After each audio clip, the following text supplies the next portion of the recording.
Hello friends, আসসালামু আলাইকুম। আশা করি সবাই ভালো আছেন। আজকে নতুন একটা ভিডিও নিয়ে হাজির হয়েছি। আইটেল ভিশন 1 প্রো এই ফোনটি টোটালি ডেড, কোনো সেন্স নেই। এই ফোনটাকে কিভাবে রিকভার করা যায় এটি নিয়ে আজকের ভিডিও। তো চলুন ইনশাল্লাহ দেখা যাক কিভাবে রিকভার করা যায়। যে ফোনটাতে কোনো সেন্স নেই, পাওয়ার সাপ্লাই কোনো রিডিং নেই, চার্জিং ইন করেও কোনো রিডিং আসছে না। তো এটা প্রথমেই চেক করতে হবে যে এটাতে কোনো শর্ট আছে কি না। তো তার আগে দেখে নেই যে চার্জিং ইন করার পরে ব্যাটারি কানেক্টরে কোনো ভোল্টেজ আসছে কি না। হ্যাঁ, দেখতে পাচ্ছি আমরা এখানে 3.5 ভোল্ট চলে আসছে।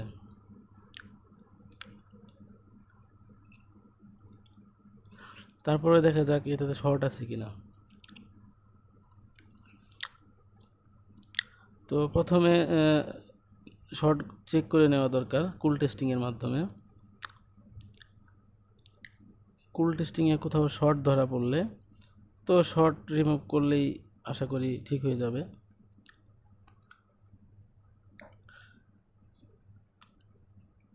এখানেও কোনো শর্ট নেই।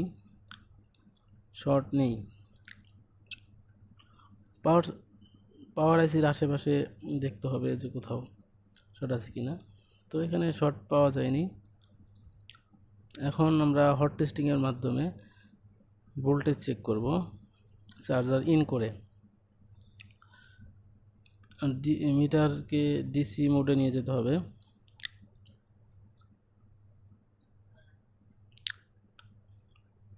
পাওয়ার আইসির আশেপাশে যে ভোল্টেজগুলা ক্রিয়েট হওয়ার দরকার সেই ভোল্টেজগুলো চেক করব যে সব ভোল্টেজ ক্রিয়েট হচ্ছে কিনা। হ্যাঁ, এখানে 1.2 ভোল্ট চলে আসছে, এখানে 1.8 ভোল্ট চলে আসছে, 0.9 ভোল্ট বাগ লাইন। তো ভোল্টেজগুলো মোটামুটি ঠিকই আছে।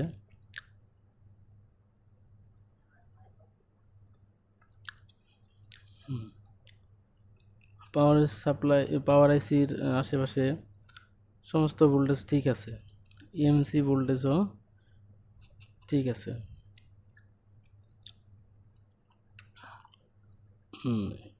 1.0 1.1 হওয়ার কথা। তো এটাকে আশা করি সিপিইউ চেঞ্জ করলেই ঠিক হয়ে যাবে। তো এটাকে প্রথমে স্ট্যান্ডে লাগিয়ে মাইক্রোস্কোপের নিচে নিয়ে যাব।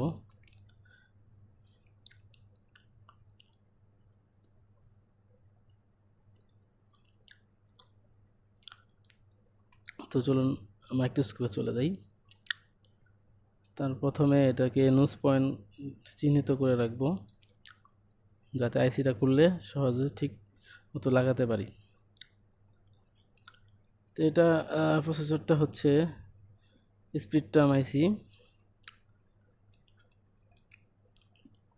9832E মডেলের একটি আইসি। তো আইসিটা খুলতে অনেক সময় লাগে যেহেতু এটা বড় আইসি। এটাতে যে রাং ইউজ করছে পেস্ট সেটা কিন্তু অনেক সলিড, অনেক হার্ড। খুলতে একটু সময় লাগবে, পর্যাপ্ত হিটও লাগবে। তো হিট পর্যাপ্ত দিতে হবে। আবার অতিরিক্ত হিট দিলে কিন্তু আইসি ড্যামেজ হইতে পারে, আবার মাদারবোর্ডটা নষ্ট হয়ে যেতে পারে, মাদারবোর্ড ফুলে যেতে পারে। পরিমাণ মতো হিট দিতে হবে, হাতের স্কেল ভালো থাকতে হবে।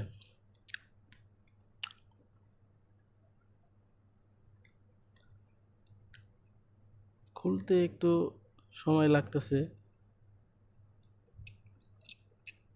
কারণ এটা অনেক হার্ড। যদিও পেস্ট নেই, এটাতে পেস্ট দেওয়া নেই, পেজ থাকলে সহজে খুলে যায় এইভাবে, কিন্তু এটা পেজ নেই, তবুও আমি পেজটের থাকলে যে অবস্থায় যেভাবে খুলতে হয় সেভাবে খুলছি। ইনশাল্লাহ খুলে গেছে, সুন্দরভাবেই খুলে গেছে, কোথাও কোনো বল নষ্ট হয়নি, মাদারবোর্ডের লাইন কোনো সমস্যা হয়নি ইনশাল্লাহ।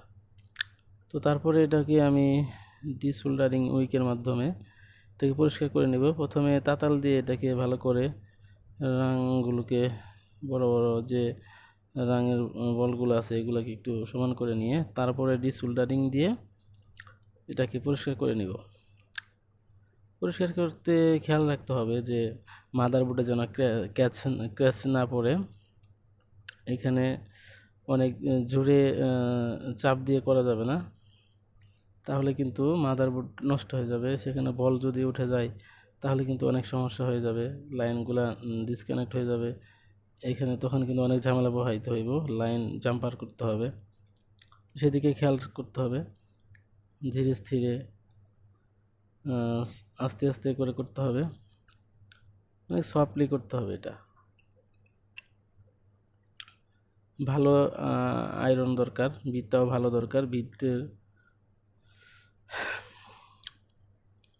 বিটটা যদি ভালো না হয় সেক্ষেত্রে কিন্তু এই বলগুলা ভালো পরিষ্কার হয় না।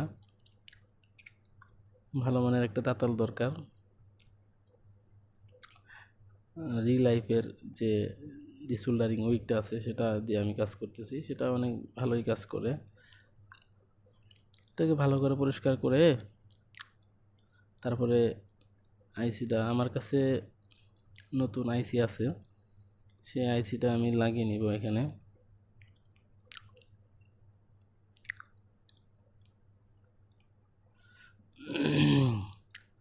তো নিড অ্যান্ড ক্লিন করে তারপরেই কিন্তু আইসি লাগাতে হয়, তাহলে কিন্তু ভালো কাজ করে। যদি সমান না হয় সেক্ষেত্রে কিন্তু ভালো কাজ করবে না। যাই হোক, তারপরে আমি এখানে রজনের ধোঁয়া দিয়ে আমি এখানে একটু প্রলেপ দিয়ে নিচ্ছি, যাতে করে আইসিটা হিট দেওয়ার পরে উড়ে না যায়, আঠা আঠা হয়ে আইসিটা যাতে লেগে থাকে এখানে। এটা কিন্তু ভালো একটা কাজ করে এইভাবে লাগালে।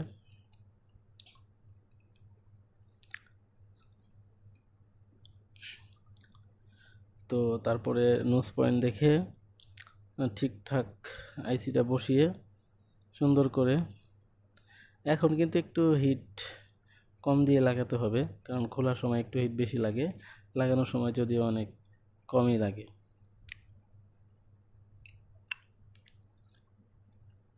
তো লাগানোর সময় লক্ষ্য রাখতে হবে যে অতিরিক্ত বাতাস যেন না লাগে হটগানের, তাহলে কিন্তু আইসিটা সরে যাওয়ার সম্ভাবনা থাকে।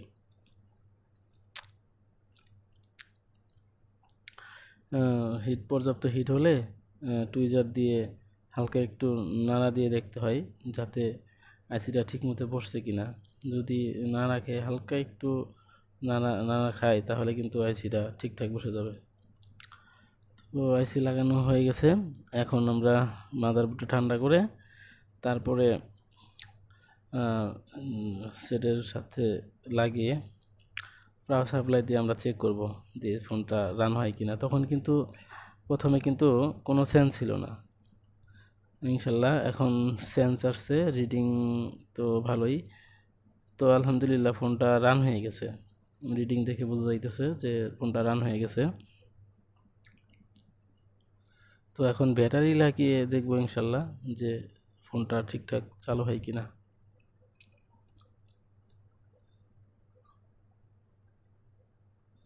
হ্যাঁ, আলহামদুলিল্লাহ।